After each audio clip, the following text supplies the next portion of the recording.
All right. We are live, my friend. Welcome, folks, to the second episode of the Spicy Boys podcast.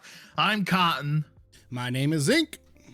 And we're the hosts of this here little podcast, and we're ready to get this show under the way today.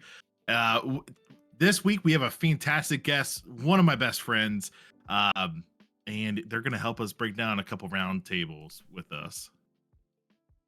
Absolutely. We do feel like with Eden Season 2 being just around the corner, we want to encourage as many people, both new and those who are considering returning, to reinstall the game and all that stuff. We want them to make Eden their official DAoC server. So we believe that our guest today can help us highlight those things and bring that to fruition. Cotton, do you want to introduce our guest today? Oh, I would love to. I've known this guy literally almost my entire life. One of the OG original Spicy Boys, one of the best MAs I've ever played with, one of the funniest people, and also a two-time loan enforcer, but we're still working on getting the credentials sorted out for that. So yeah, I would love to welcome StreetyStreet. Dead as fuck. He sucks. He sucks too. Let's go. There he is. Look at him. What's up, Street? What's up, guys? How's it going? Oh man, that's literally the I was saying right before this too. Your one-liners always freaking crack me up, man. Like dead as fuck. He sucks. God, I love that. What else we got? My clicks are like Shroud right now. Yeah, Literally yeah. some of the funniest shit that comes out of your mouth. Yeah, the clicks are on another level after I get a couple drinks in me. But the game decisions, the plays, they go down. I can click stuff pretty quick though. I mean, I disagree. I mean, then again, you always want to sauce through everyone. So Yeah, True. no, yeah. True. And it's funny how I just entered the first one through each sauce. It's like I call the counter sauce. Playing the game. I call the counter sauce, and this son of a bitch wants to go through them every friggin' time. Yeah, Yeah. well, Yep. that's the meta plays that people don't expect. Oh. Yeah. So yeah. Anyway, I play a character, Void main assist. My name's Street. I got the name from the movie SWAT.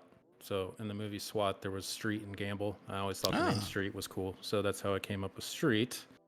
I knew you loved that movie, but I never knew that's where that came from. I've Yeah. always wondered where you came straight from. Yeah, that's where it came from. Street and Gamble, the movie SWAT. That's interesting. Yeah, of feel like course I on missed an live I had a different name, opportunity. but huh? I feel like I missed an opportunity not going with him.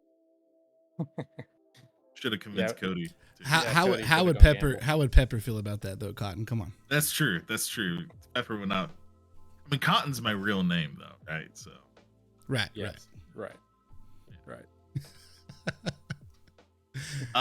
but yeah, just as you were saying, getting to know people, getting to know you, letting people know. You started a little bit after I started, and do you remember starting Dark Age of Camelot and like Yeah. your Shit, first man. character and stuff? It's kind of a blur how I actually got into it. I'm not sure that I was there for Classic. I'm not even sure that I started with Shrouded Isles. I think I even came in after SI. I think you were post Catacombs. I'm not gonna lie. Yeah, Wow, that's yeah, a I late think start. It was. I mean, that was 2004 where Catacombs came out. I could probably figure it out because I distinctly mean- remember your 12-year-old self and my 12-year-old self probably around then. We were Yeah. arguing about what characters were better, SOCOM 2 characters or Dark Age of Camelot characters, and if they fought, who would win in a fight. I don't remember that. I distinctly do. The things you debate about when you're 12. Wow. Right. Yeah, No. no, I don't remember the specifics. I was definitely there for Trials. But definitely not Classic or SI. Like every time there's like a Classic server, I was like, I have no idea what's going on here. I don't know what Classic is. But I remember the ML raids. So yeah, I don't remember the specifics. Now, and then I think this is going to be a trendy question I'm just going to ask every single guest that we have on here. There's 3 realms. You can only pick one for the rest of your life. What realm are you picking? Albion. Albion. Oh man. Yeah. Bad I mean, answer. I'm a little biased. I mean, that's what I played for the entire childhood, of course. But Yep. yeah, Alb. I would say Alb, 100%. All right. What Just because it's so caster heavy, right? And that's my play style. So I am about the casters for sure. But that leads into our next question: is what role or preferred class do you play? I mean, historically, anything ranged. Obviously, casters. Never messed around with any of the hunter classes or anything like that.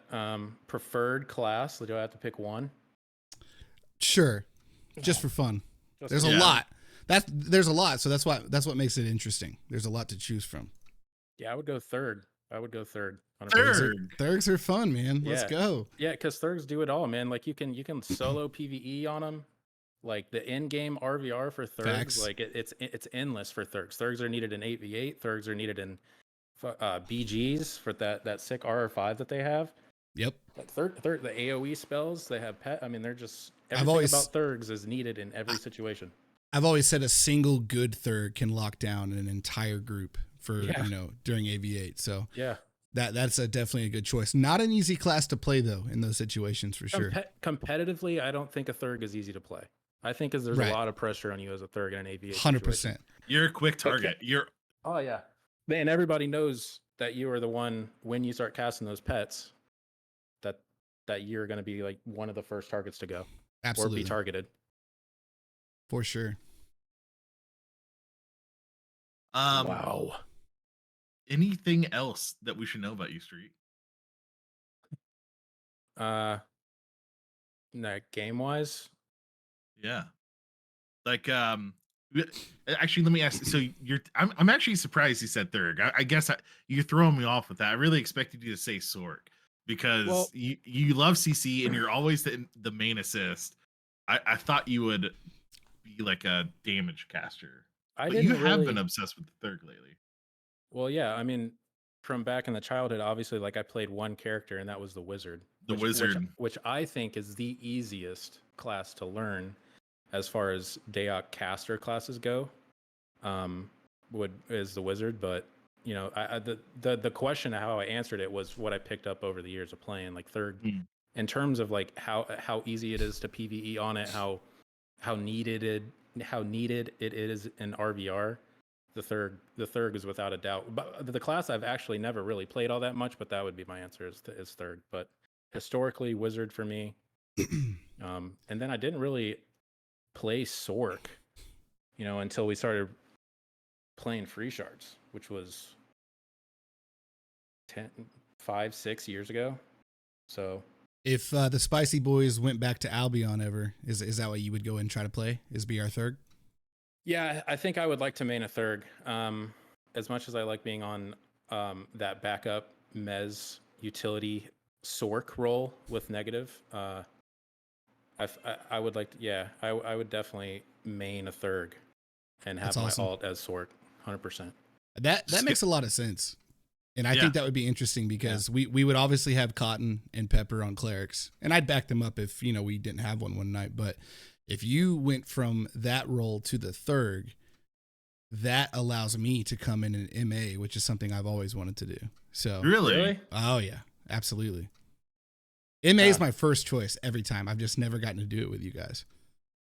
Go ahead. I was just gonna say I would love to go back to Alb, but I know we're a week out of. But I'm just saying.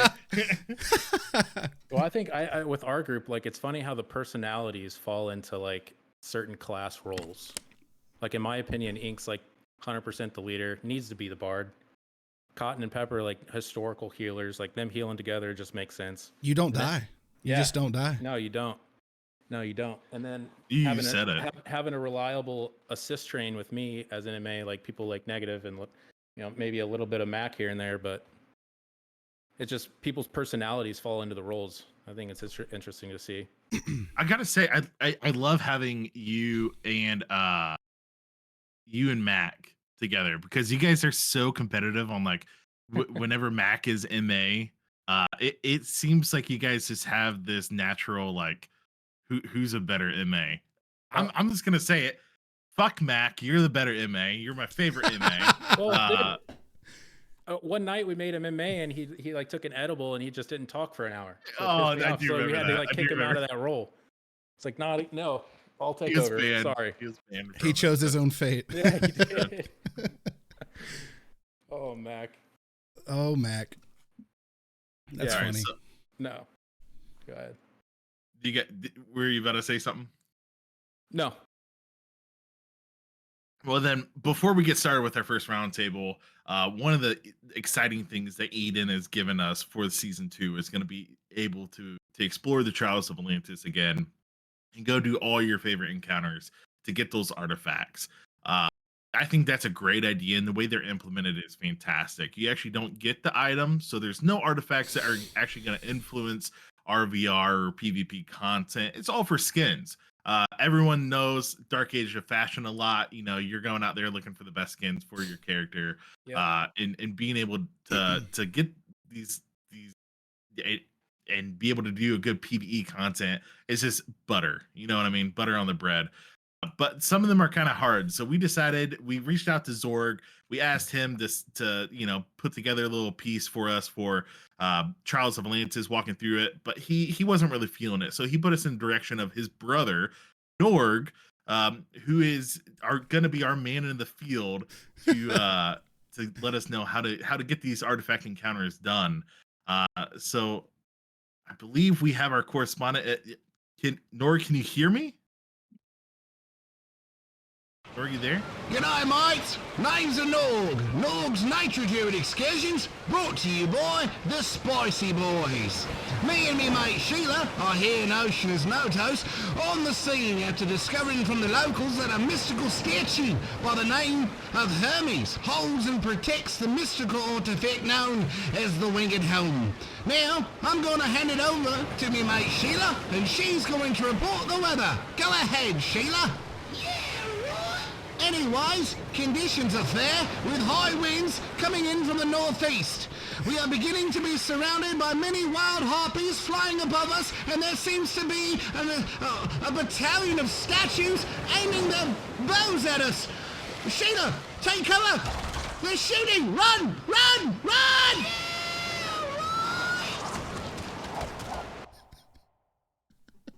Run! It sounds like we may have lost Norg, but I'm sure he'll be all right. He'll get back to us as soon as He'll be fine. No big deal. He's fine. He's got Sheila. So, anyway, let's quickly move on to our first roundtable. All right, roundtable 1. For those of you who are not familiar with our format, real simplistic roundtable format. I will bring up a topic, usually in the form of some questions of some nature. We're all going to talk about it, give our 2 cents. If anyone in chat has any opinions of the matter, we will be watching chat as well, just to get chat's opinion. We will catch up with chat right now real quick before we get started. Moxie, thank you so very much for that sub. And hey guys, Jeff's here. Thank you so much for the Prime sub. We greatly appreciate it. Glad to hear, Jeff. Nice. Thank you. Fuck yeah. But with that being said, roundtable 1, we're going to do what I call the new player showcase. And we're going to be thinking of a question. And that question is, compared to all the other MMOs out there, why should anyone return or try DAoC for the first time? And before we get to any responses, I'm going to list out some positives, and we're going to go through each one and just discuss each one because I think they're good points. With that being said, the first one is, instead of just live DAoC, we have Eden to choose from. So, Street, do you think Eden, a free shard, has surpassed the live server at this point? Yeah, I absolutely do. There's just too little of a community left on live for what DAoC had been to utilize anymore. There's no more ML raids. There's no more. The only thing to do on live is to 1v1 on Beano Bridge and get in some BGs. That's it. The rest of the DAoC game has been lost. And now it really is the free shards that have taken over, like Eden, like Phoenix, Celestius. They cram what they can into these free shards now that take the best from each time period of DAoC and just put it into one server. And I think live, it's just too big for the community that it has. The community's too small, and it'll fail eventually because of that. I totally agree, and I think one thing that is big on the Edenverse live is one live. You have so many things that have just kept being added, right? So you got MLs, artifacts, you have champion levels, and they've added more spells to all these classes. So if you're a returning player or a new player, especially, there's so much that you need to learn in order to even go out there and be competitive out in RVR, Especially on live. especially on live. But then when you look at Eden, I feel like Eden's gotten to a point it's refined. We do have champion levels, but we don't have those complicated MLs and the way you have to slash use everything. It was too complicated to include the artifacts and the MLs. I do give it that. The more you add to this game, the more imbalanced it's going to be. And Exactly. let's be real. Balancing DAoC is already a nearly impossible feat. Yeah. So when you keep adding all of these other things that live has, you know, and calling it quote unquote content to maintain your, you know, I'll go ahead and say it, to maintain your, you know, your subscribers, so to speak. It just, I don't know. The balance is not there. I think, like you said, to your point, Cotton, Eden has come in, they've balanced things out. And at the same time, they've added so much quality of life things associated with those types of things to where it's really easy for anyone new, returning, to pick up and say, oh, so that's how this works. That's, you know, pretty simplistic. Yeah, and I feel like the leveling system, you know, I was against it at the beginning because I like my DAoC grind, but the questing system, I think you can literally, a new player can come in and they're used to quests at this point, thanks to all the other MMOs are built around that. So you start off with your tutorial zone, your quests, and if you're actually reading them, it actually guides you pretty well. And then it tells you port to Cotswold. You learn how to port through it, and then you go to Cotswold and you start doing those quests. And it actually tells you where to pretty much go from there. And you just kind of follow it all the way up. It's an easy way to get 50.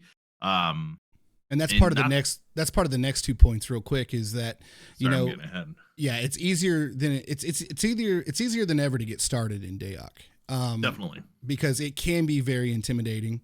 And one of those things is the alleviated grind, because I think we all remember back when we were 11, 12, 13 years old, it could take all day to get to like level 10. Killing grays for XP. Yeah, crazy. And that grind has been alleviated enough to where it means something, but it's not taking like forever to do. And I think that's one of the best. I think that's what turned me on to Eden #1, is because I came in, unlike you guys, I came in alone. Eden was my first DAoC experience since live back in 2016. And I was just trying to like scratch my itch again and see what was up. I was very skeptical because free shards have never felt like a live server before in the history that I played back in like 2010 and 2011. So this was like my first high quality free shard. And the first thing I noticed was the quality of life aspects, which are fantastic, but also just like, I remember going from level 0 to about 35 in about 4 hours, going pretty hard and being like, fuck yeah, I just like did some work. I feel accomplished and I'm not exhausted. Yeah. But at the same time, like if you compare the leveling experience, the PvE experience to live, how we knew it back in the day, it does take away from a little bit of the magic that you saw way back with leveling. But that's kind of like the change in times, right? That's what the free shards had to do, really. Like like with Uthgard, like you never played Uthgard, Inc? I played the second iteration briefly. Okay, well, Uthgard, in my opinion, proved why people don't really want that grind anymore. Like that grind was ridiculously long. Like, hey, if you're one of those people who enjoy PvE, more power to you. You probably like Uthgard. But like, I barely ever got to like RVR. I never got to see the in game because it took so long. I didn't have that much time. And I think that's also another thing. Like people nowadays, like they have like a little time to play like games like Dark Age of Camelot that require a little bit of a grind, but not that much. So to find that balance and getting to 50 in an understandable time, absolutely is what we see now. You want to keep it takes away a little bit. Yeah, you want to keep as much as that magic as you can, but we are competing with games like, you know, WoW and Elder Scrolls, and then just fast-paced games in general. Like Moxie last week mentioned Fortnite and stuff like that. Fortnite. Yeah, like you have to be able to nowadays, like this. Back then, it was like, man, like grinds are great because it was something to do all day. But you know, nowadays it's completely different scene when it comes to games. Yeah. But the main reason, and the next positive thing I'm going to pull up about playing DAoC, is the never-ending progression, and we're obviously specifically talking about Realm Rank. That's the real reason I think all three of us play is Realm Rank, RVR, PvP progression. What do y'all got to say about that? I was a big ESO player. Street can attest to it. Like I play the crap out of ESO, but and it was very much modeled after Dark Age of Camelot, where you had to try realm fighting and stuff like that. But the biggest thing that it was missing, that just made it feel hollow and empty, was just that lack of realm rank progression. It wasn't there, and if there'd be times, and I say this to my wife all the time, like I know when a game is starting to like lose its luster to me when I'm sitting there and I'm like, what am I doing? What's this for? What's my goal? What's my point? Why am I doing once this? I start questioning that, it's like, oh, I don't want to fucking play this game anymore. Why am I playing it? And it's missing that progression. The progression is not there, and literally, I can't find a goddamn game that has it. That's my problem. Completely agree, and that's exactly what I was gonna say. Like I was when New World came out. New World was it was a beautiful looking game. I think they got a lot of the small details right. Like I don't know, like you could hear people chopping trees in the distance. Like I thought that was the coolest thing. The UI, sound was good. Everything about the game was beautiful, but they fucking fucked it up with no PvP progression or a reason to kill other real players.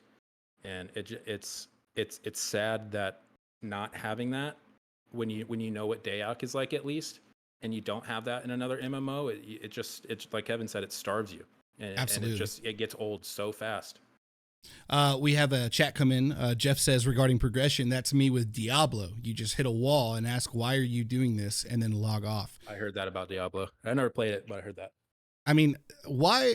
That's what I don't understand about certain games nowadays is like, with WoW, you have like mythic progression that's like essentially never ending. So they did a good job there. And I've done some mythic raids and mythic dungeons and mythic plus over on WoW. So that they definitely did some things right on that regard. And then they have PvP arena seasons and stuff like that. Not the best system. I think most of y'all would agree. PvP systems. Yeah, it's more button mashy, and you know, there's some reactive stuff there that I think we enjoy, but it's just not the same because you can not. I mean, you're essentially never interrupted. And you queue up for it, right? Yeah, you queue up for it. It's not a genuine experience, in my opinion. There's something about the candidness about like you're running any main and you come across a group and you're fighting, and then all of a sudden another fucking group comes in.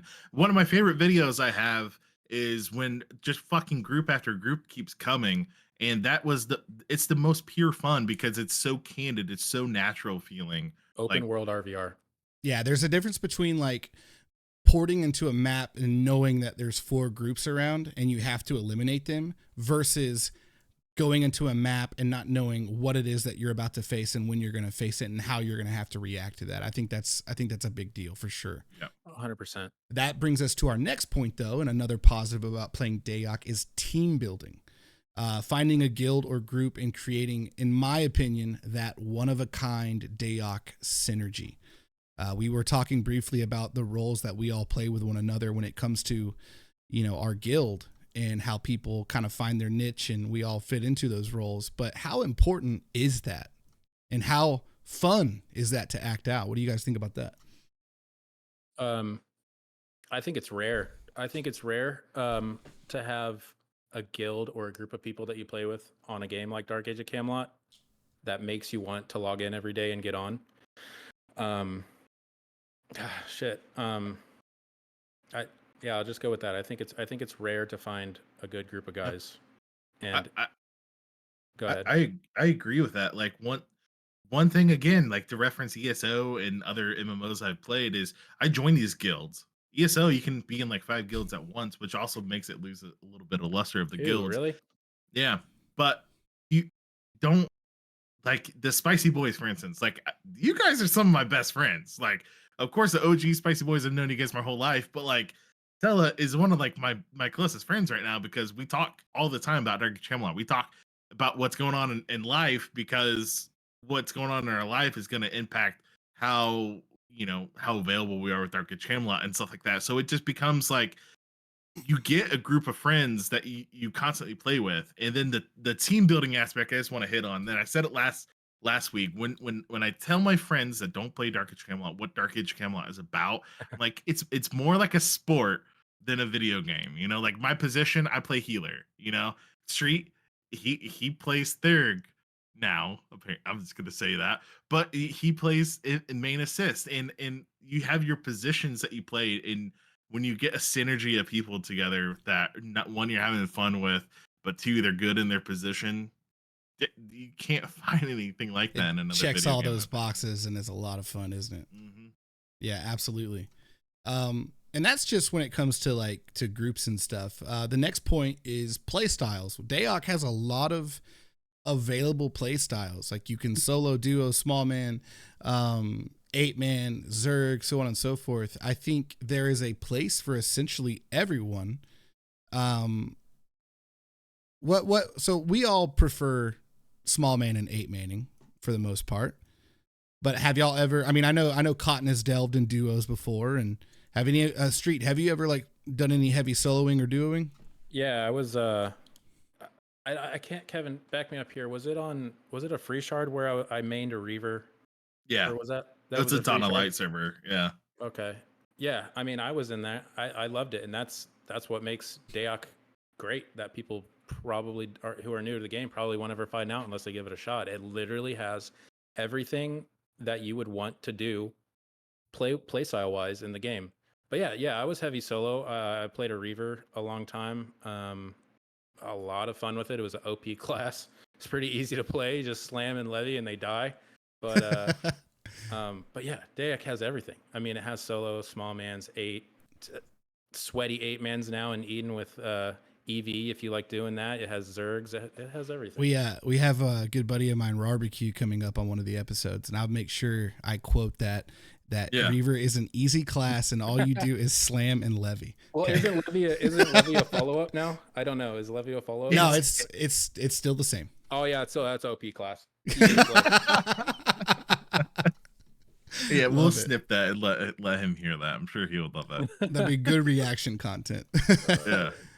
No, he's a good player. Cotton, tell me a bit about your duos with Pepper. Y'all used to rock stupid shit like Wardens and Druids together and stuff.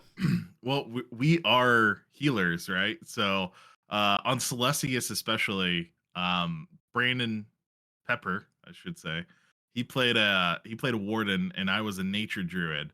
And I gotta say that was some of the sickest duo ever. We were unkillable.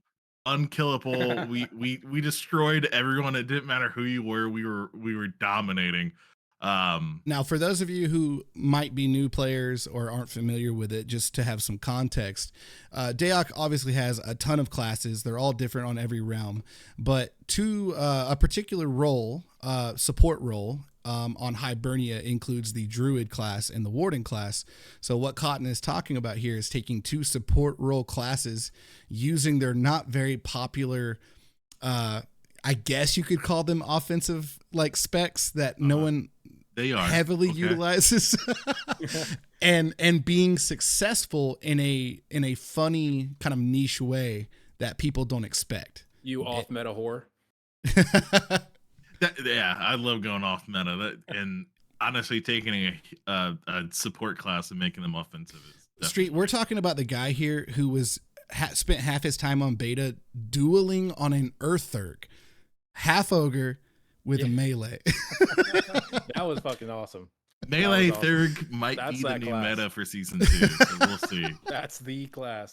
I am so disappointed. I actually got a melee on melee kill with him, and my recording messed up, so I couldn't share that with everyone. Screenshot or it didn't happen. Never happened then. Yeah. There was a bunch of people there. Literally, it was awesome because it was Bowtown Bridge. And literally, after I got done killing the guy, I just walked over to everyone else and everyone was just like staring at me and like emoting me, and it was awesome. That's It was awesome. hilarious. I did really see is. that. It was a melee thing, and he did not come back, so I don't blame him. Well, and I think just to get back to our point is you can take these very like not so popular routes with a class and you can make them work if you're, willing to understand how they work and how you can utilize certain things. But also to our next point is DAoC, and this is one of my favorite things about this game, is the gearing system, or templates as we call it, Yep. is pretty damn unique. There's nothing else or no other game quite like it. A lot of other games work towards like a gear score or a best in slot item. I would say there's no such thing as a best in slot item on DAoC. Your best items are what make your template work for your play style and, for your particular role and character. Yeah. I remember back on live, like I don't think I had an actual template for a minute. But I think I just got stuff that I thought looked cool.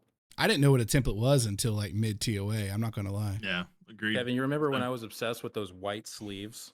I always wanted those Yes, I white do. Stygia sleeves. I don't even think they did anything for my wizard at the time. But they look cool though. Fairly they were certain. solid white. Yeah, I do remember that. But to go back to that, that's one thing about Dark Age of Camelot, and really the gearing systems in other games to me feel so much more hollow because it's just like, okay, I got to go get this perfect item. Like Return of Reckoning was one of them where it was just like, okay, you're playing for the gear. And then New World, especially when you got the numbers and it's all about raising that number. Yeah, I don't care. Like it's like an armor factor number. Yeah. Let me that's one thing about Dark Age of Camelot where it's like you build your character and you build the stats you want to build in your template. You build that spec how you want to build, and you go make it work. You go show people that this can work. In other games, it's not that. It's go get this legendary sword. Go get this legendary. Everything's rocking the same shit. Yeah, it's go getting this set of armor so you can be competitive. There's no mixing and matching really. Like, and to elaborate on that, like let's say you're making a hero or an armsman or a warrior. Those are obviously classes that have access to shields, parry, defensive stuff, but they're also very hard hitters with their spear, two-handed, stuff like that. You as the player, depending on your play style, like, hey, you look at yourself and go, all right, I'm in a guild with 7 other guys. They want me to be able to peel, but also do some damage and survive. Well, you're going to build your template around that. You're going to need more decks if you're going to solo because you want your blocking chance to go up and your parry chance to go up. So you need decks at that point when that's not something you would template in with it when it comes to zerging or grouping or anything like that. So there is a lot of cool like customizations that you can do based on your play style and how you're playing. And I just, again, and we've already kind of hit it on the nose, but there's really no other game like that. Everything else is just like, oh, here, you need this helmet and your number will go up and then suddenly you'll hit harder, Yeah. So, next thing. I don't know if you guys realize this, but we're playing Eden and it's completely free. Isn't that wild? Oh, I realize. Isn't that wild? It is. It is free. fucking crazy. I mean, when free shards first came out, it was heavily understandable, especially like the DOL stuff. But nowadays, looking at what the Eden devs have brought us and just looking at the quality that we have before us, we're talking about a DAoC that essentially has never existed, especially with the floating text and everything that's coming in season 2. Yeah, we don't pay to play this game at all. And it almost feels wrong that we don't pay to play this game. I was just about to say it's really less than free. Like it's kind of like someone's giving you a gift, right? Because exactly. They're paying for the service to run this. It's you don't run this off of your machine at home to accommodate what maybe 4,000 people starting season 2.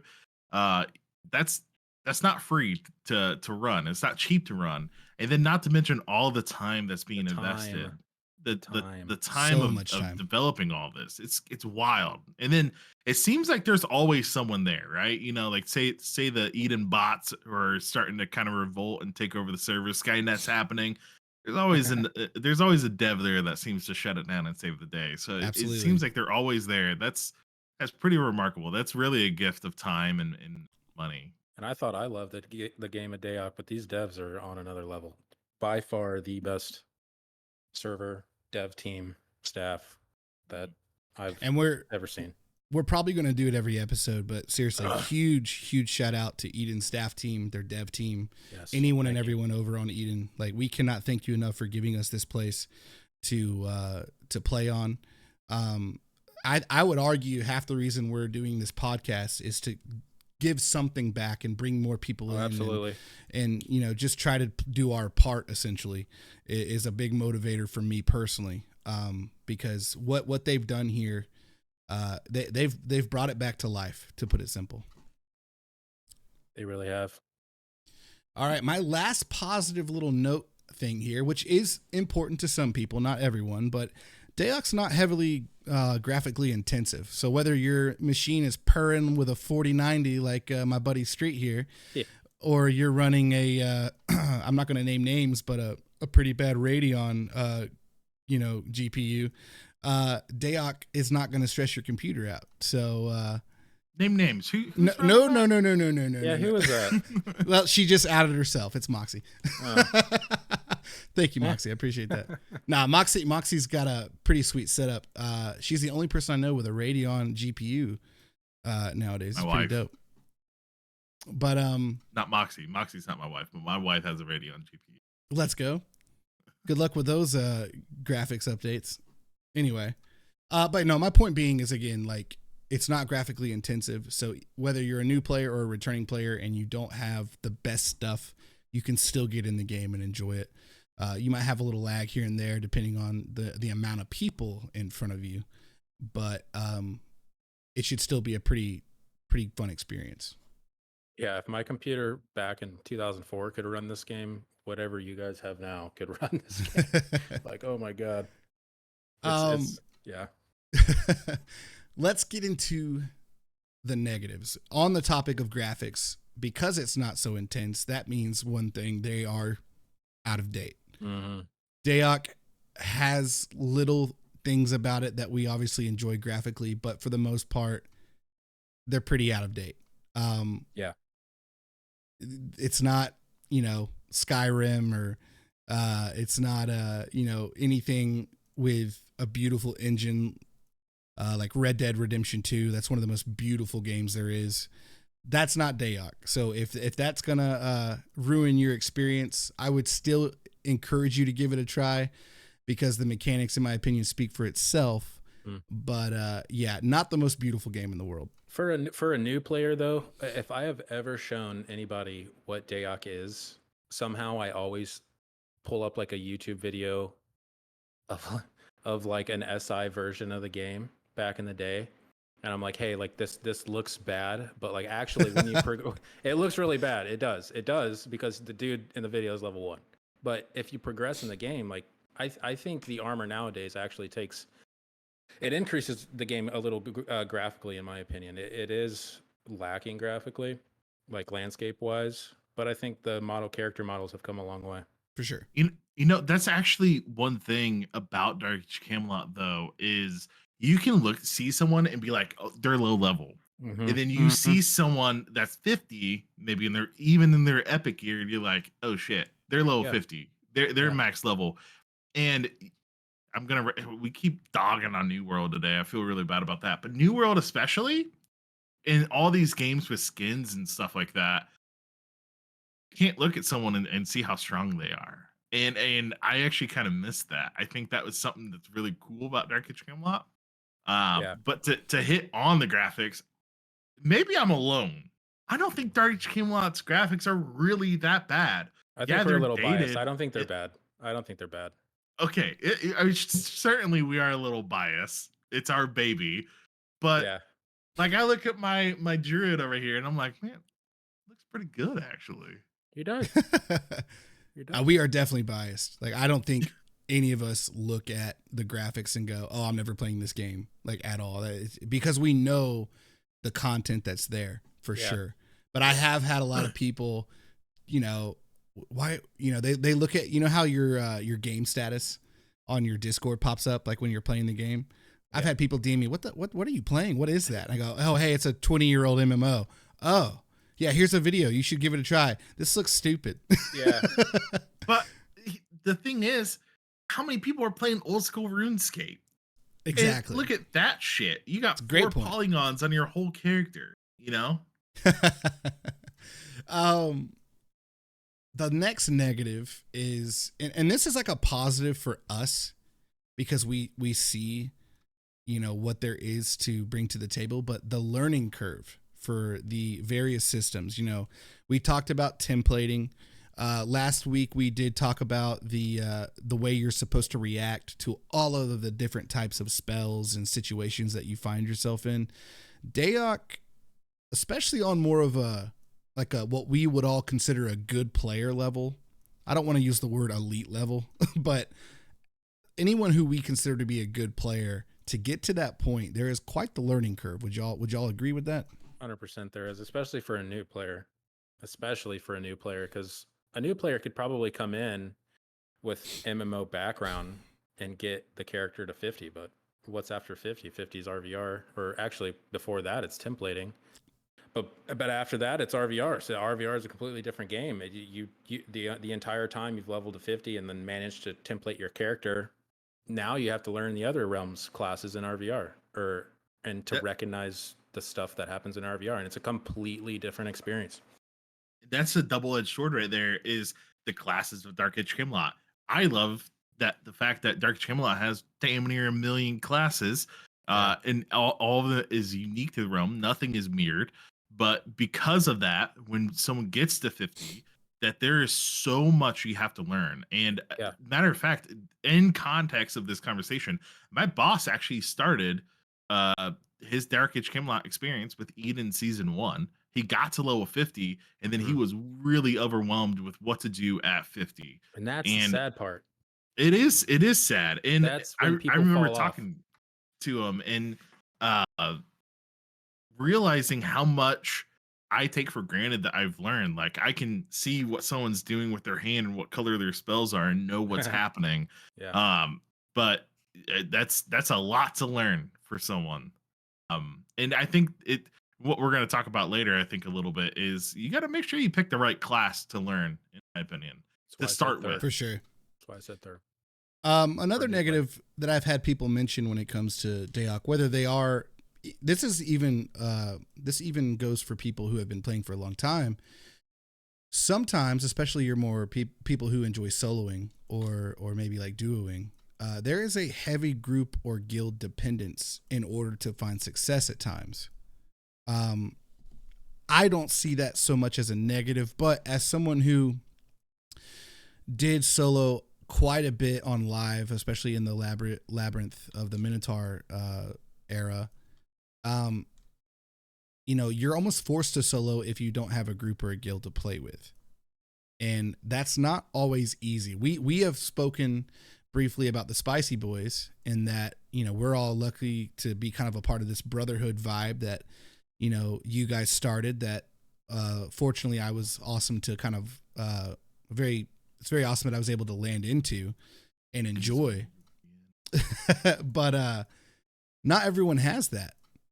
And is that detrimental to the game to a certain extent, for new players, especially if they can't find someone to mesh with? Or is it that hard on Eden to find someone to mesh with? Go ahead. Go ahead. No, I want you to go first. Guest. Be my guest. So I think people who struggle to find a guild, well, first of all, in every realm, there's like Albion, the Federation of Albion. There's these guilds that kind of just let everybody in, but they're mostly the BG guilds, which is nothing wrong with that. But they're actually there for the new players to join and kind of get a grip on things. But to answer your question, if someone who picks up the game, who's new to the game, struggles to find a guild, yeah, absolutely, that's detrimental. That person's going to struggle to figure out what they might like. They might like group play, but they never get the opportunity to do group play. So yeah, I mean those people who struggle to play with other players who want to, that sucks. But those players aren't going to stick around, I don't think, especially with the learning curve too, if they're new to DAoC in that situation. Yeah, and that's what I was gonna hit on too. Is there are those guilds that are there for that take people in. They're great guilds. I mean, I was in Federation for a longest just because I was looking for a community. I was looking for friends in Dark Age Camelot. In Federation, Golden Lions, Mythical Gladiators, I think it is on Hib. I'm just trying to name a few just to give 'em a Tabula couple shout rasa. outs. Well, actually, But I'm sorry, Kevin. no, I was just gonna say it's great to be in those guilds, but sometimes being in like a tighter guild, and finding the groups to play with more, like if you want to go small man or something like that, that can be hard and that can be detrimental because you don't get to experience that 8-man, the small man, which might be your forte. That might be the thing that draws. Because we're sitting here hyping up, how awesome this game is, but we're saying it from the perspective of like small manning and 8-manning most of the time, or duoing, and a lot of people don't get to enjoy that outside of maybe catching a stream. Because there's a lot of people I know who don't play the game, but they enjoy watching the game, and they've never had the opportunity to actually play it, so they just watch streams and stuff, whether it's like Stunning Stream or anyone doing the draft. Yeah, drafts is a great idea. I love the draft idea. It gets people into that 8v8 competitive setting, and I love anything competitive. But also with Eden, you have the Discord. Like, utilize Discord for the new players coming into Eden. The Discord's a great tool to use to get out there. There's guild forums in the Eden Discord to use if the people recruiting. So yeah, in that way, Eden again is making sure they see every angle. That's a great point. I'm glad you brought that up, because back then when we played the game, like, in the TOA Catacombs days, we had VN boards. Yeah. We didn't have a Discord. The Herald. It was called. We didn't have any way of we didn't have a whole lot of ways of communicating outside of the game, and Discord is a game changer. So, even though if you can't right away find a guild or group to run with, it is a lot easier nowadays in comparison to back then. So that is a big plus in my opinion. I'm glad we were able to talk about that. The last thing I have listed as a negative is, this isn't COD. DAoC overall, from a mechanical perspective, is a slower paced PvP game. A lot of people get used to the Fortnites and the CODs and, Rainbow Six Siege. I throw that one in there because that's what I played. But those are fast paced games that a lot of people live for. And I think it would be difficult to get certain individuals from those games to come over and play something like this, because even though, again, all of these amazing, unique, and advanced systems that we can talk about all night long, it's hard to get people to see that if they're moving so slow in comparison to games that they're used to. What do y'all think about that? Yeah, I mean, I come from Call of Duty, I've always gamed, but it's been 2 games. It's been DAoC and Call of Duty. So I come from, back in the day, we would do like competitive Call of Duty tournaments where we would actually like drive to these physical places and compete. And then you have Dark Age of Camelot. Dark Age of Camelot is a slower paced game. It can be slower paced game, but I think the people who get to experience the 8v8 scene will see that maybe it's not so slow paced.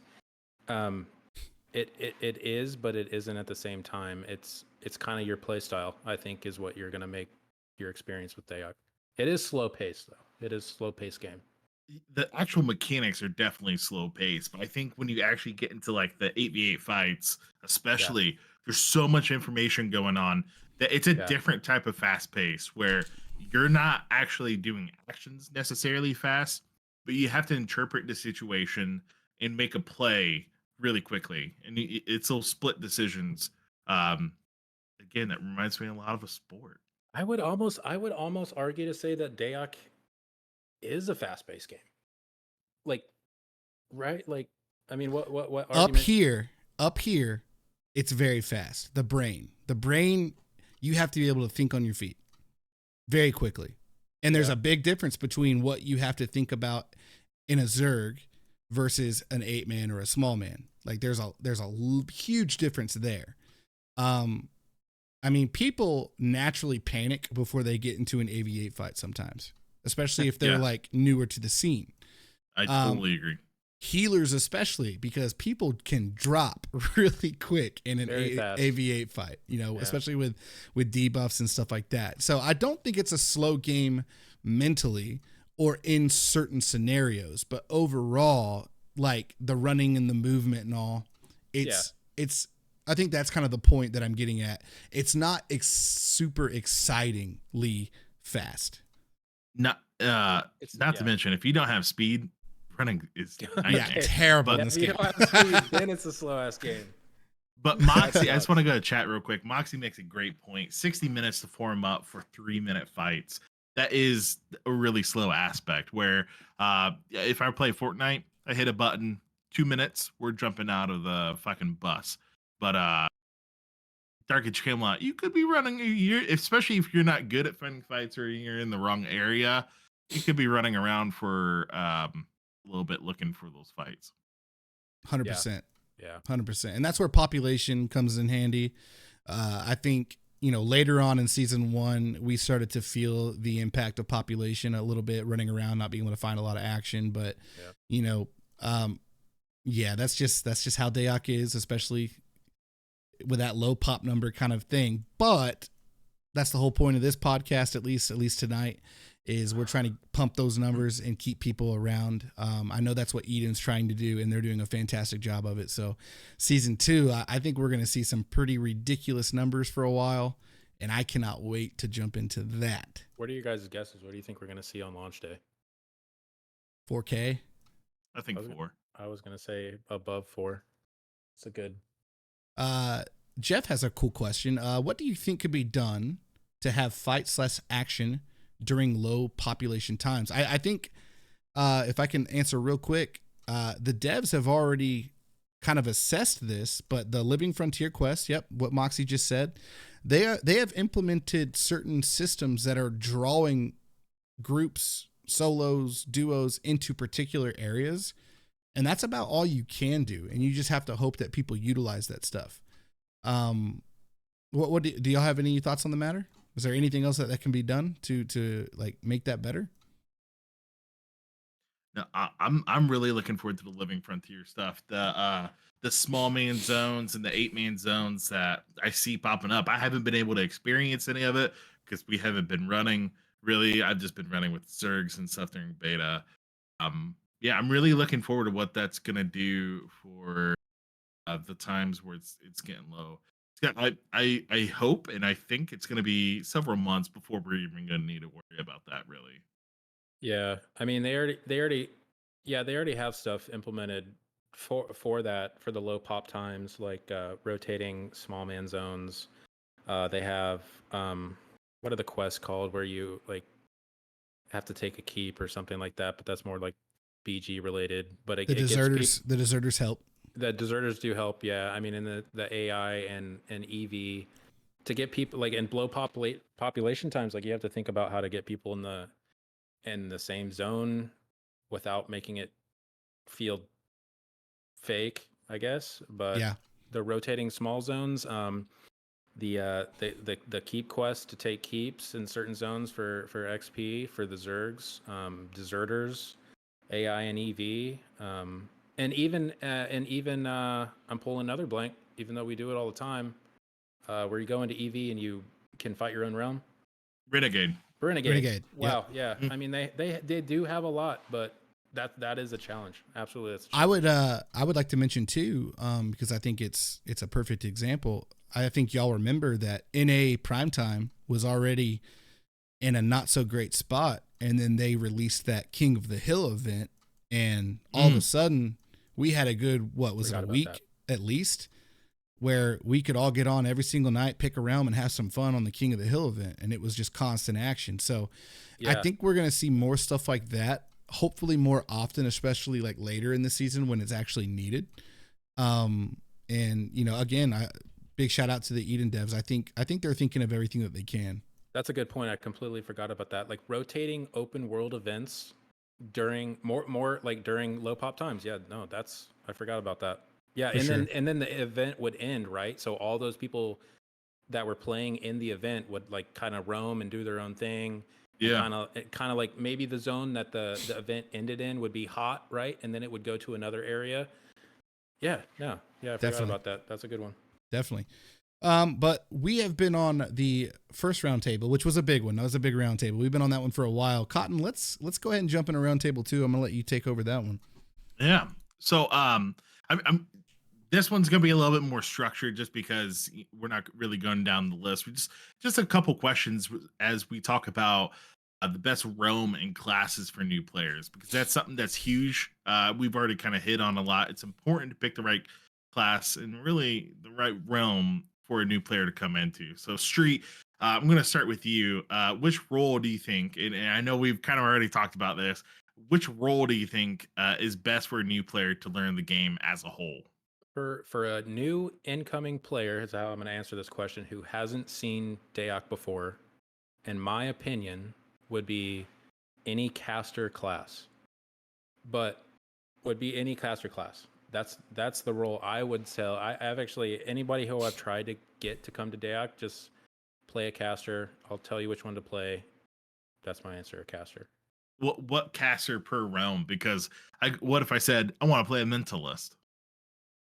I would say, okay, if you were a new player, and how would you know what a mentalist is? I'm assuming you'd like. Well, Maybe I've like read look a at some list stuff. of Like characters. Okay.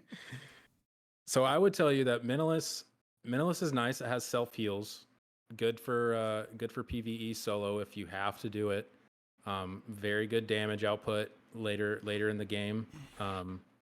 So here okay, for Alb, I would suggest a third. Third PvE is pretty brainless. And then the end game, like I said earlier, is just endless things you can do with a third. For Hib, for Hibernia, man, I don't know. A caster for Hib. Yeah, maybe a mentalist for the self heals. Maybe a void eld for those opening bolts for that burst damage on mobs PvEing. Elds are also good in RVR.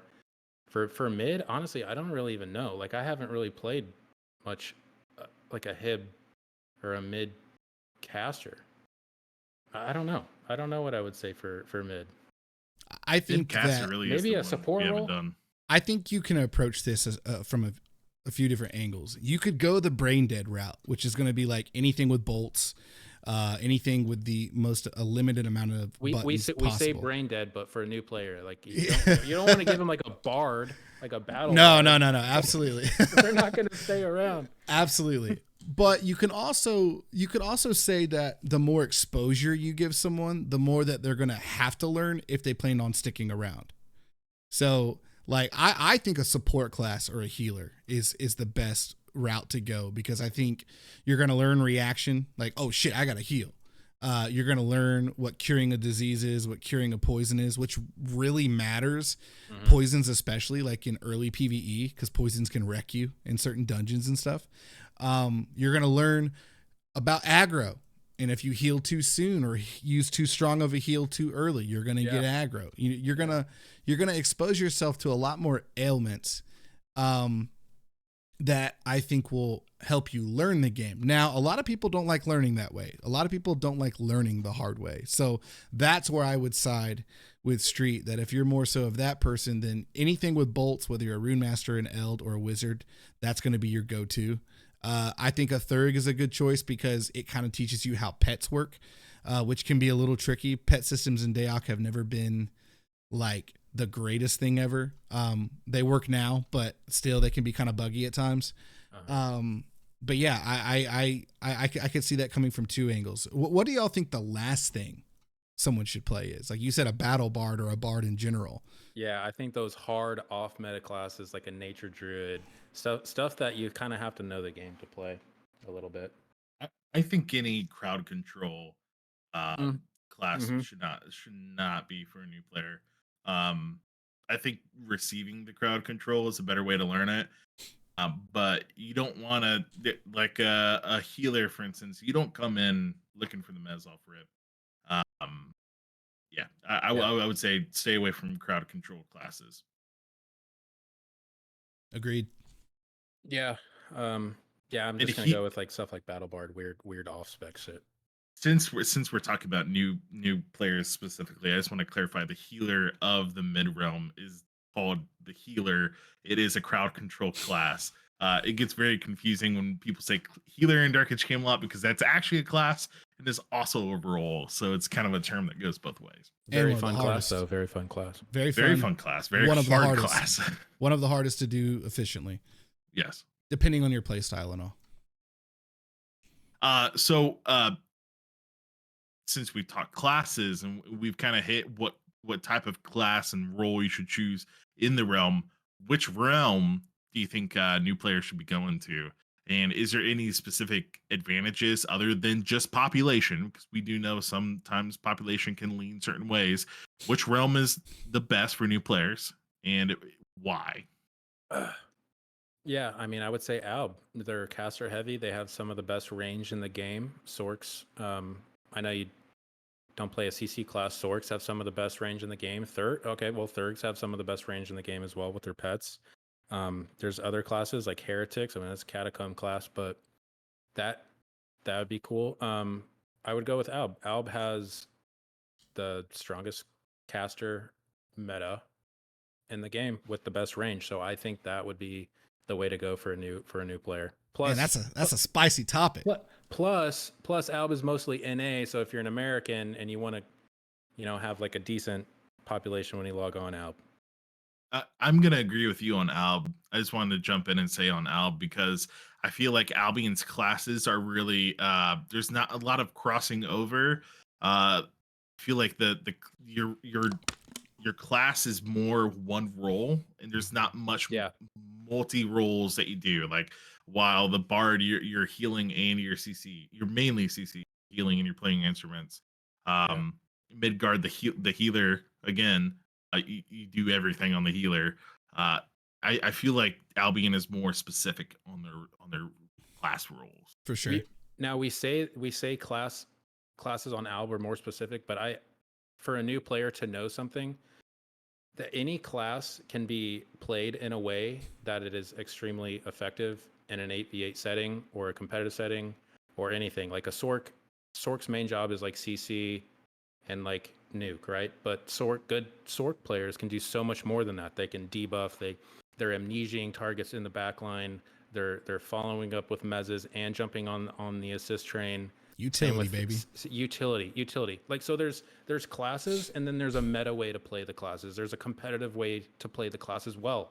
So I think to say that Alb is, if you're a new player and you're listening to us and you say I would choose Alb, but all the classes are pretty specific. They're pretty specific, but that's the beautiful thing about Dark Age of Camelot. Every class you can get to the point and play it effectively. And differently. You can multitask in fights like no other with any class. I would look at this from a couple angles in the sense that which realm is the easiest to navigate from a land perspective.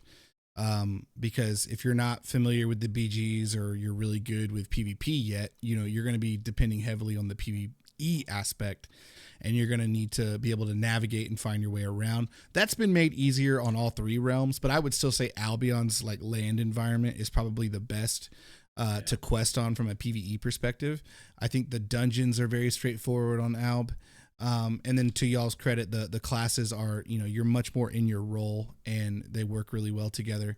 I think from a meta perspective, I think Hib has the strongest caster classes. They're just not always utilized properly outside of the Thurg. Stun nuke is still a thing, gentlemen, and it is ridiculous.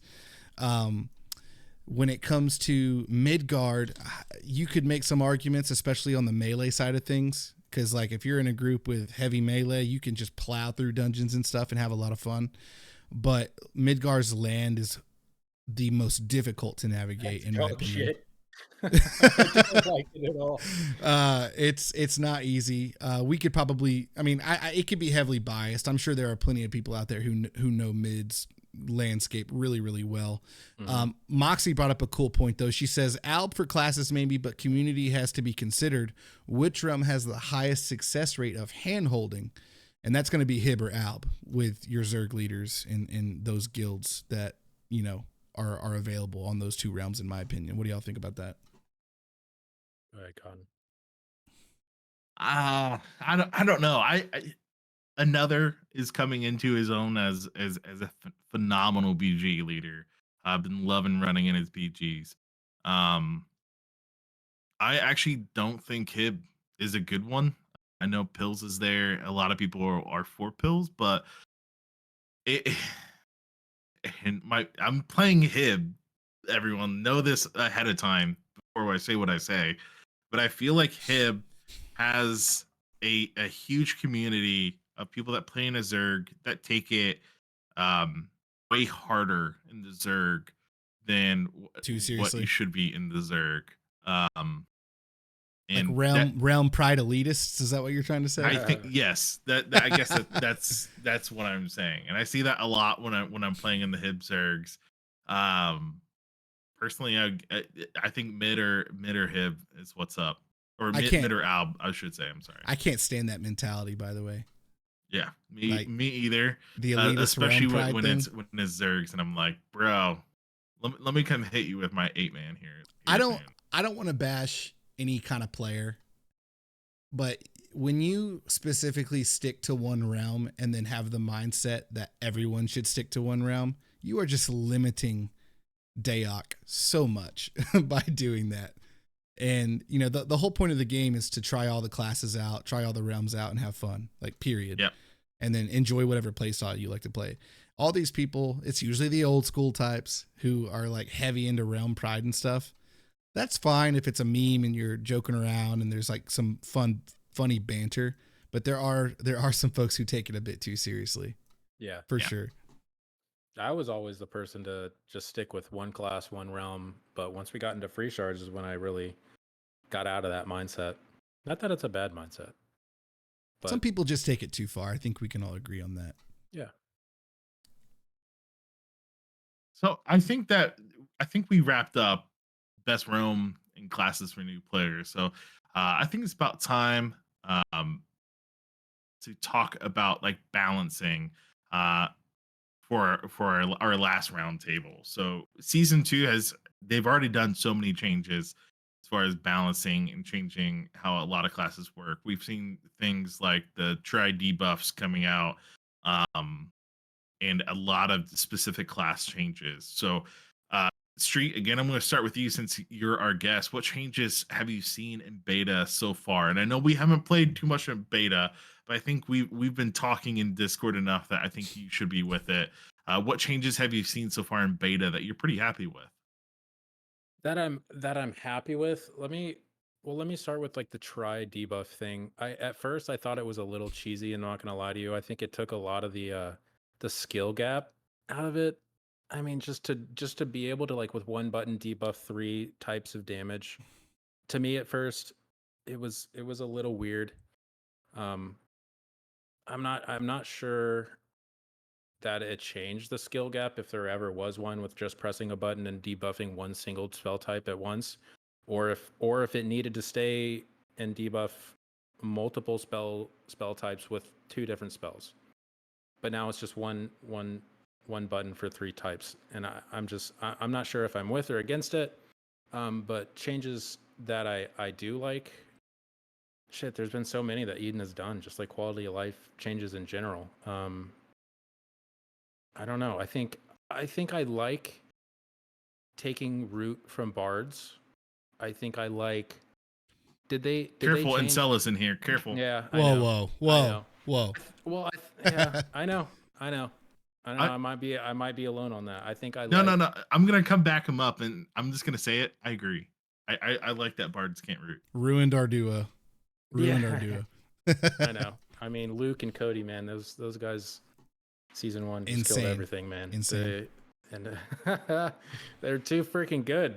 And you wanted bards. You wanted something to happen to bards because of those 2 motherfuckers. They're good players. They're good players.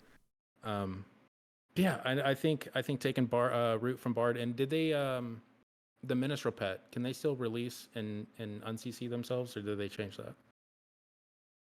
I'm trying to remember where that's at, because there has been a couple I got you. changes. So if the pet is not mezzed or Okay. CC'd, they can still use it as a demez. But Like if you mez the pet now, Yeah. they can't break the pet CC by releasing it. Yeah, I mean, Minstrels were un-CCable because of that. So after that Exactly. change, it levels the playing field a little bit. 100%. Yeah. That was a huge, like, on solo, duo, small, eights, huge change that was awesome in my opinion. But 'Cause that shit was broken. they kept It that for was. Menelist though, right? So Menelist pets no longer can do that. As Same long as it's thing. not CC'd. Again, the Okay, play yeah. now when you approach a mint or any of those charming type pets where it's like it's a charm and not like just a solid spell. So that in itself created like a skill gap, right? Now those players who play those classes have to kind of like keep an eye on their pets. Maybe they have the pet stay somewhere for a minute to expect like a mez. Maybe A lot of angles. I can a lot see- of I can thought see it. processes. Yeah, Yeah. for sure. But if you mez that pet now, they can't break it. Like it Yeah. just it's mezzed, which is awesome. Yeah, clear the CC on your pets. Pay attention. Yep. Healers, help your people. Call out when you see pets CC'd. It's here in the back. You should see it. Moxie says try debuff opens up group composition flexibility Yeah, it does. by letting the MA cast once for 3 damage types versus 1 cast per type, depending on your DPS players. Yeah. That was my favorite when thing. I said that. Right when I said that, people are going to come up with good arguments, but yeah, it's a good argument. I like the idea that because we've been talking about our comp for months now, and we settled on the nightshades, but before when we were talking about try debuffing, we were limited to what we could use. Were we going to do a body only or an energy only or heat or cold or so on and so forth? But now we have options. And then I'll go ahead and mention it. Right. I'll go ahead and mention it. Banshee and Animist getting matter and cold stuff to That's get them huge. on that side. That's awesome. There's a lot more compositions opening up from a lot of the changes they've made. Give Bard's root back. I don't care. And yeah, that's where I stand. I'm just gonna say it. I wish we were Albion. I want to be on the train with my cleric. Being able to hop on the train and have your smites debuffed. Boy, Even baseline, big deal. Watch out for Yeah. out body trains, because if their healers are free, boy, you're gonna 400 damage from each healer coming in. That it's gonna be so much Yeah. more nasty. That's huge. Out meta, hybrid meta is going to be so strong for sure. Yep, Absolutely. I got shit on for bringing that up, but yeah, no, she's right. It opens it up a lot, and I'm for that. It's a good point. So, what other balance changes are you guys wanting to see before the season kicks off? balance. What other balance changes would I want to see before the season kicks off? I mean, if any, really. Is there anything out of whack that you can think of? Like, I still think Thanes are OP'd, but Yeah, the Doomhammer. Yeah, and actually, they're one that is overly benefiting from the tribe debuff, in my opinion. for sure. That mid caster train is far too strong with Thanes, and they're going to be really spooky coming up. Because it's high damage and high burst. Like it's pretty crazy. I think it's just Doomhammer, really. Like I think It is. they've and to give Eden Devs credit, they've done a lot of changes, to Doomhammer in a lot of ways to help benefit that. But I don't know. There's just something about getting Doomhammered with a debuff, and it's just nuts. I'm just Yeah. going to say it for negative. Let's just remove Thanes. Like, Just take them out of the we game. don't need them. Melee No. only. Remove 'em. Get out of Melee here. only. No, Um, I would say that I hope the ABS debuffs are like equivalent to like a castable debuff, right? Mm. Because we watched that video the other day where Stunning, I forget what he's playing. He's playing a caster maybe, and he got like 2-shotted after an ABS debuff. So Was it ABS or AF? it was AF debuff. is that what I'm thinking of then? AF Yeah. debuff versus ABS. The Merc From the came up Necro? and hit him for 1,000. Yeah, so all I'm saying doesn't matter really what it is. I'm just saying like melee debuffs versus caster debuffs, I hope there's like equality, like they're equal and the one's not super strong or out of whack. I think in line with that, the astral weapons need to be dialed in. I mean, we saw well, I don't remember what team it was, but they ended up running 3 mercs because of 6 Memphangs coming out. I think they need to be dialed in really? for sure. Yeah. But they did make light tanks relevant again. They certainly did, but maybe overly so. But I mean that's the part of the changes. So right, so light tanks are pretty strong right now, and we just need to dial them in to, not be too strong. I'm sure they'll get there. That's a good point. Celestius light tanks were nuts. Like I mained a Blade Master, and with the Bane Spike triple wield, things died instantly, man. Mm-hmm. Oh yeah, for sure. Played a Blade Master, but obviously Eden doesn't have that. So yeah, the astral weapons coming in brought life back to mercs and Zerks and Savages and Blade Masters, especially more so in the AV8 type stuff. Like you would see tank trains, but it was usually heavy tankers because they hit just as hard for the most part and they survive a lot longer. So you just didn't see a lot of mercs and Blade Masters out there. So I'm glad that the like the Mephetic Fang in particular, that's the main one, the disease one-hander weapons has brought life back to those. But yeah, I completely agree that it does need to be dialed in. I guess the only way you dial that in is keep managing the proc rate efficiency on them, which is hard because you're holding 2. So it's like, I don't even know what they're at right now, but they probably, it's safe to say, especially if you've got multiple in a group, you could probably dial that down a little bit more. Yeah. I gotta say too, off of this subject, but I love that new Animus change. Breathing a little bit more life into Animus. Personally, I'm one of the people I would love to see the mobile controlled pet come to Animus. I don't think it would be that crazy for them to get that. I think it would it would help that pet get used, because right now Animus you fill the field up with tanglers. Yeah. And maybe now disease pets and maybe heal pets. But really those disease pets and tanglers you're going to be seeing a lot, but you don't really use your controlled pets outside of PvE. And I think that would be pretty cool to see an Animus get that. I think that would make them even more influential. I love the Animus change. After watching Stunning last night, I think, running disease and snare pets, it was a heat train, right? It would had to have been, because so massive roots for that squad. But the Animus, and they made the pets bigger. I mean, as a Lurricane player, like I want to stand in a goddamn pet and nuke somebody. Like, and so yeah, no, I'm not going to talk about our strats. Loving the Animus changes. I'm not saying enough. All right. Anyone else got any more changes, or about wrap up roundtable 3?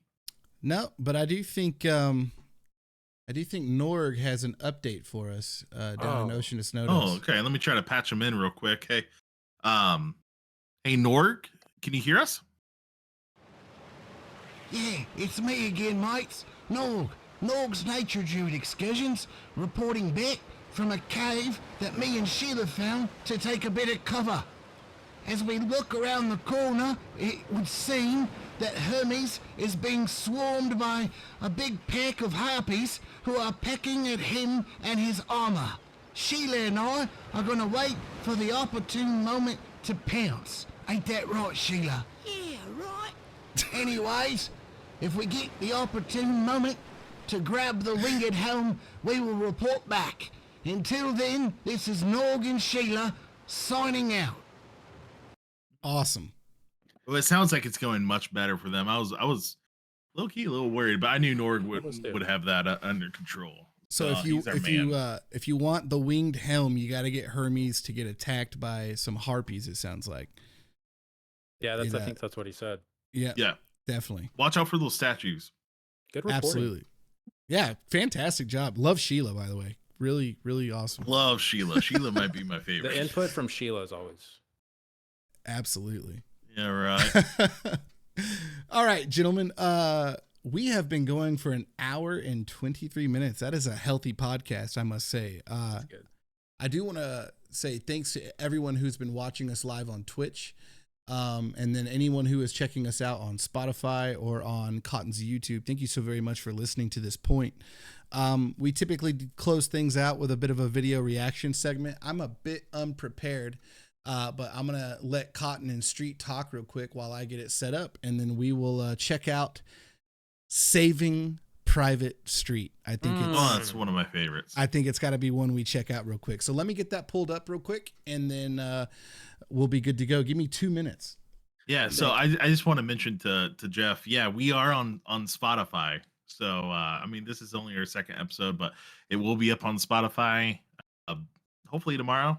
So yeah, you can listen to your car, add it to your special intimate playlist with your significant other. I highly recommend it because our voices are sultry and seductive. But I just want to, Street is our other, me and Street were healers when we were on mid. And there was one night we were just ripping and tearing. Street got on and we picked him up, and he was coming out to EV to join us. And I think a pack of Albs started closing in on him. I think it was EA Sports Guild or I something. think it was. Yeah. But this is by far one of my favorite videos. It was actually one of my first videos. I think that Street, by the way, if you're not subscribed to Street, go subscribe to Street. He posts clips of our gameplay as well. So this was one of the first videos I took your perspective and my perspective and merged them together. Oh, so I was the try healer. And We're 6 seconds out. We're playing, boys. We're playing, boys. Let it play. Mistral, right here. Mistral.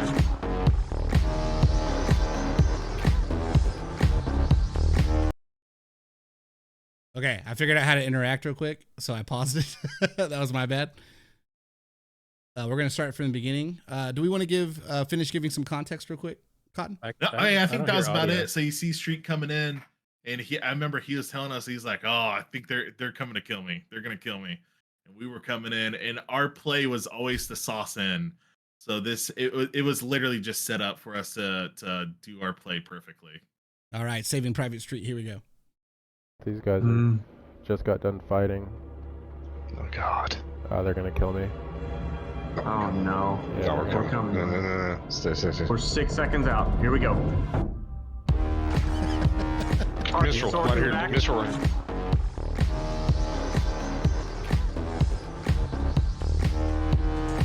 Do we know who this group is y'all are fighting? On this Mistral. I think it's EA Sports.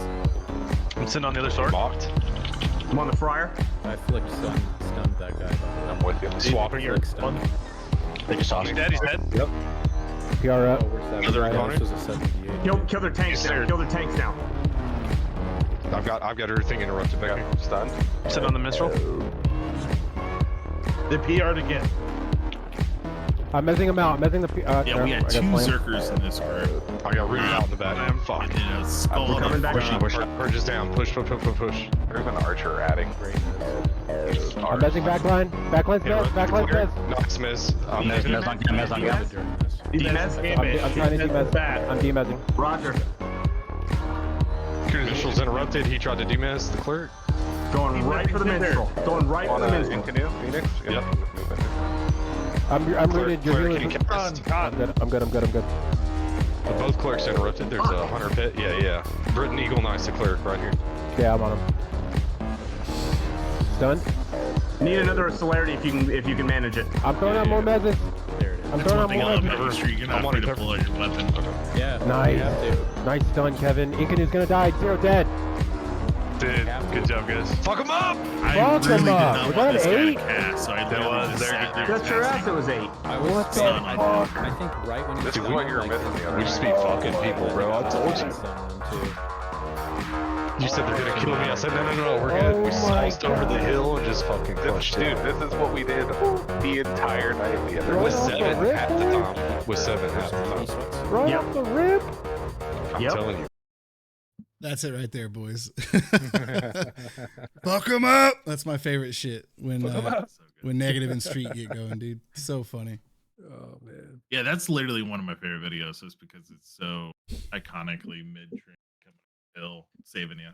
More to come. I'm excited to record. We're going to have so many POVs, I feel like, this season, and we're going to have so much cool content coming from the Spicy Boys. I'm really excited. Yeah, I'm excited to put all the content out there for Eden DAoC for the community. I'm going to be recording every win we get. I'll probably even include some losses in there. Who knows? And I will be I was streaming going to on start this channel, including too. more losses as well. I feel like that needs to be done. I'm going to be streaming on this channel as much as I can, you know, whether we're leveling early on or getting into 8-mans and doing our thing. But people got to hear the comms of the Spicy Boys more often and just get involved. It's a lot of fun.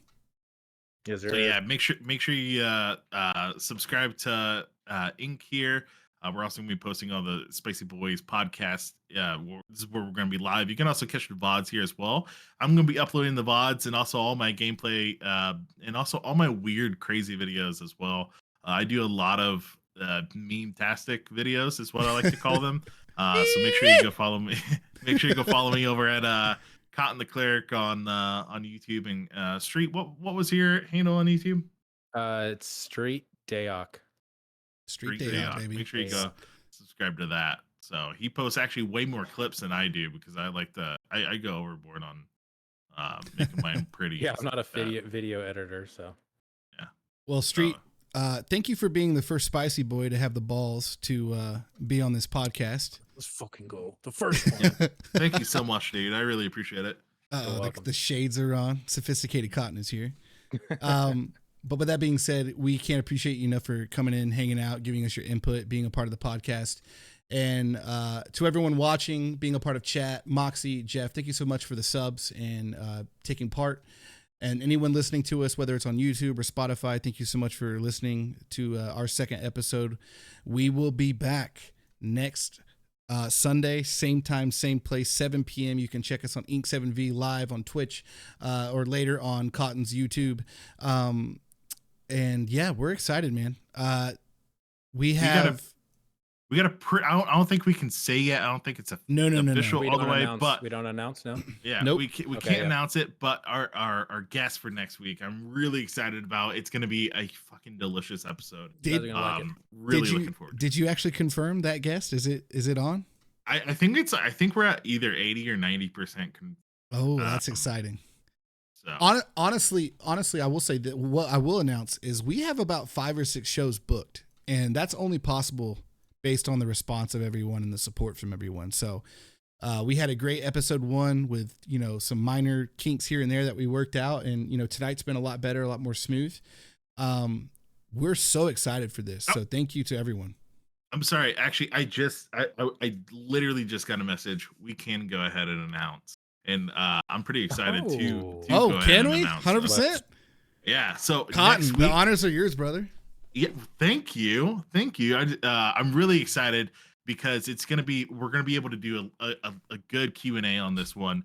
We're gonna have Chandro, Eden, Dev, Coding Dev Superstar coming in, and we're gonna be able to drill them with all of our good Eden juicy questions. So.